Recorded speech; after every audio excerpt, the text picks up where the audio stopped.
On reste aux Trois-Îlets. C'est une nouvelle tentative du musée de la pagerie pour étoffer sa documentation sous les esclaves qui peuplaient l'habitation. L'an dernier, les recherches n'avaient pas abouti. Cette semaine, une nouvelle équipe venue tout droit des États-Unis a entamé de nouvelles recherches, équipée d'une technologie de pointe qui a entre autres permis de découvrir des dizaines de milliers de vestiges au Guatemala, aux États-Unis ou encore en Égypte. Edilia Eugène Mormain et Christelle Sivat. Dernier tour de piste pour le drone de l'université de Syracuse, avant le retour demain aux États-Unis.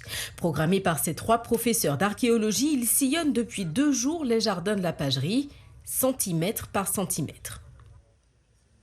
On peut identifier les petits alignements de pierres, les petites plateformes où les cases des esclaves étaient emplacées à l'époque.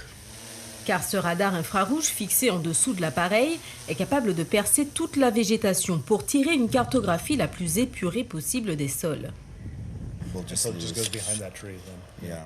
Il a permis de découvrir des dizaines de milliers de vestiges au Guatemala, aux États-Unis ou encore en Égypte.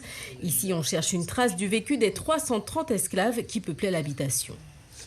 On a déjà trouvé des indications de petites plateformes dans les zones derrière l'ancienne cuisine et sur le pont de colline près du musée. Donc, espérons, on va continuer à trouver encore des plateformes. De quoi à terme entamer des fouilles archéologiques et étoffer la documentation du musée.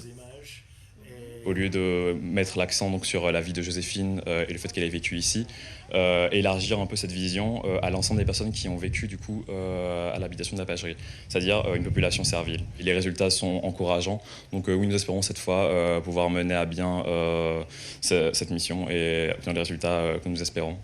Une première opération avait déjà été menée l'an dernier, sans succès. Pour cette nouvelle tentative, plus de 10 000 photos ont été collectées.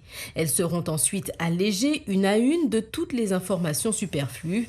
Les chercheurs new-yorkais espèrent livrer leurs premières conclusions d'ici 3 mois.